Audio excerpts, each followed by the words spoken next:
कहानी 1976 में शुरू हुई। फिल्म निर्माता निर्देशक रामानंद सागर अपनी फिल्म चरस की शूटिंग के लिए स्विट्जरलैंड गए। एक शाम वे पब में बैठे और रेड वाइन ऑर्डर की। वेटर ने वाइन के साथ एक बड़ा सा लकड़ी का बॉक्स टेबल पर रख दिया। रामानंद ने कौतूहल में इस बॉक्स की ओर देखा। वेटर ने शटर हटाया और उसमें रखा टीवी ऑन किया। रामानंद सागर चकित हो गए क्योंकि जीवन में पहली बार उन्होंने रंगीन टीवी देखा था। इसके 5 मिनट बाद वे निर्णय ले चुके थे कि अब सिनेमा छोड़ देंगे और अब उनका उद्देश्य प्रभु राम, कृष्ण और माँ दुर्गा की कहानियों को टेलीविज़न के माध्यम से लोगों को दिखाना होगा। भारत में टीवी 1959 में शुरू हुआ। तब इसे टेलीविज़न इंडिया कहा जाता था। बहुत ही कम लोगों तक इसकी पहुंच थी। 1975 में इसे नया नाम मिला दूरदर्शन। तब तक ये दिल्ली, मुंबई, चेन्नई और कोलकाता तक सीमित था, जब तक कि 1982 में एशियाड खेलों का प्रसारण संपूर्ण देश में होने लगा था। 1984 में बुनियाद और हम लोग की आशातीत सफलता ने टीवी की लोकप्रियता में और बढ़ोतरी की। इधर रामानंद सागर उत्साह से रामायण की तैयारी कर रहे थे, लेकिन टीवी में प्रवेश को उनके साथी आत्महत्या करना जैसा बता रहे थे।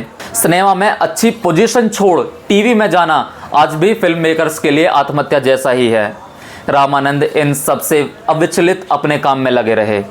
उनके इस काम पर कोई पैसा लगाने को तैयार नहीं हुआ। जैसे तैसे वे अपना पहला सीरियल विक्रम और बेताल लेकर आए।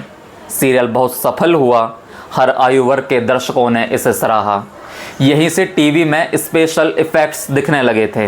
विक्रम और बेताल को तो दूरदर्शन ने अनुमति दे दी थी, लेकिन रामायण का कॉन्सेप्ट न दूरदर्शन को अच्छा लगा न तत्कालीन कांग्रेस सरकार को। यहाँ से रामानंद के जीवन का दुखद अध्याय शुरू हुआ। दूरदर्शन रामायण को दिखाने पर सहमत था, किंतु कांग्रेस सरकार इस पर आनाकानी कर रही थी।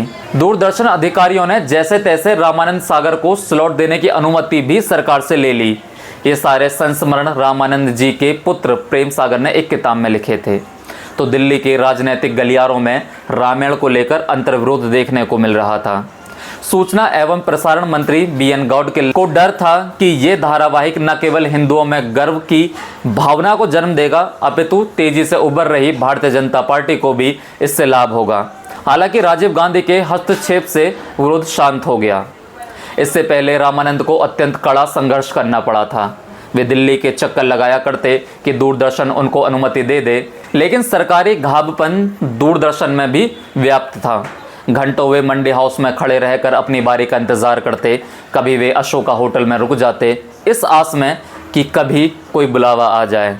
एक बार तो रामानंद के संवादों को लेकर डीडी अधिकारियों ने उनको अपमानित भी किया। ये वही समय था जब रामानंद सागर जैसे निर्माताओं के पैर दुबई के अंडरवर्ल्ड के कारण उखड़ने लगे थे। दुबई का प्रभाव बढ़ रहा था, जो आगे जाकर दाऊद इंडस्ट्री में परिवर्तित हो गया। 1986 में श्री राम की कृपा हुई। अजीत कुमार पांजा ने सूचना एवं प्रसारण का पदभार संभाला और रामायण की दूरदर्शन में एंट्री हो गई। 25 जनवरी 1987 को ये महाकाव्य डीडी पर शुरू हुआ। ये दूरदर्शन की यात्रा का महत्वपूर्ण बिंदु था। दूरदर्शन के दिन बदल गए। राम की कृपा से धारावाहिक ऐसा हिट हुआ कि रविवार की सुबह सड़क पर स्वैच्छिक जनता कर्फ्यू लगने लगा। इसके हर एपिसोड पर 1 लाख का खर्च आता था, जो उस समय दूरदर्शन के लिए बहुत बड़ी रकम हुआ करती थी। राम बने अरुण गोविल और सीता बनी दीपिका चिखलिया की प्रसिद्धि फिल्मी कलाकारों के बराबर हो गई। दीपिका चिखलिया को सार्वजनिक जीवन में कभी किसी ने हाय हेलो नहीं किया। उनको माता सीता के समान ही सम्मान दिया जाता था। अब नटराज स्टूडियो साधुओं की आवाजाही का केंद्र बन गया था। रामानंद से मिलने कई साधु वहाँ आया करते थे। एक दिन कोई युवा साधु उनके पास आया। उन्होंने ध्यान दिया कि साधु का ऑरा बहुत तेजस्वी है। साधु ने कहा वह हिमालय से अपने गुरु का संदेश लेकर आए हैं।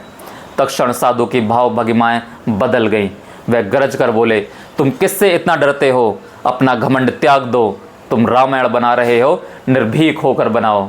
तुम जैसे लोगों को जागरूकता के लिए चुना गया है। हिमालय के दिव्य लोक में भारत के लिए योजना तैयार हो रही है।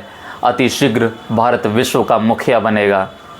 आश्चर्य है कि रामानंद जी को अपने कार्य के लिए हिमालय से अज्ञात साधु का संदेश मिला।